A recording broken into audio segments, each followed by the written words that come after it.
ठाकरे म्हणजे लाच सोडलेला ओढगा व अक्कलशून्य माणूस. माननीय अमितजी शाह मातोश्रीवर जाऊन 5 वर्षे झाले तरी त्यावेळची घटनेबद्दल लोकांची दिशाभूल करण्याचे काम उद्धव ठाकरे करीत आहेत. माननीय अमितजी शाह यांनी उद्धव ठाकरेंचा प्रस्ताव मान्य केलाच नव्हता. माननीय अमितजी शाह यांनी अनेक वेळेला भाजपने शिवसेनेला 2.5 वर्षाची मान्यता दिली नव्हती. हे खुलासा आहे. मुख्यमंत्री असूनही महाराष्ट्रातील जनतेसाठी काहीच न करू शकलेला असा अपयशी आणि महाराष्ट्राला मागे नेणारा हा मुख्यमंत्री होता. तोच चुकीचा जुना इतिहास सांगून अभद्र अपशब्द वापरणारा लाज लज्जा सोडलेला हा माणूस कोडगा आहे. सत्ता गेल्याने आणि डोळ्यासमोर 40 आमदार सोडून गेल्यामुळे हा माणूस अपयशाने व भविष्याच्या चिंतेने वैफल्यग्रस्त झाला आहे. भाजपने शिवसेना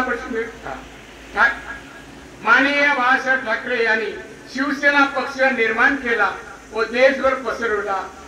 या कार्ट्याने माणसाने साहेबांच्या नंतर काही वर्षातच शिवसेना पक्ष संपवला.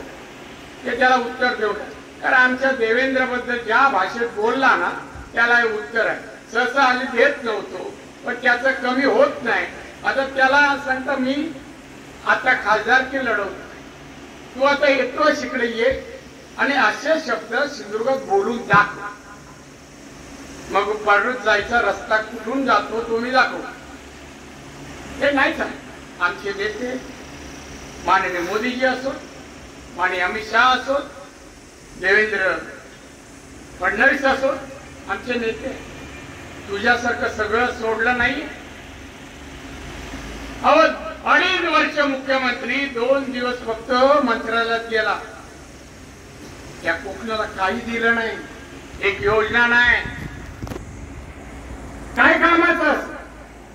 आंब्याचं जर लावलं, खत घातलं, फवारणी केली, वाढत गेलं आणि आंबे लागले ना काय शेतकरी काय म्हणतो, काय कामाचं आहे झाड, एवढी मेहनत केली आपण. तसं आम्ही म्हणतो नुसताच वाढला. हो, महाराष्ट्राला काय दिलं, कोकणाला काय दिलं सांग ना.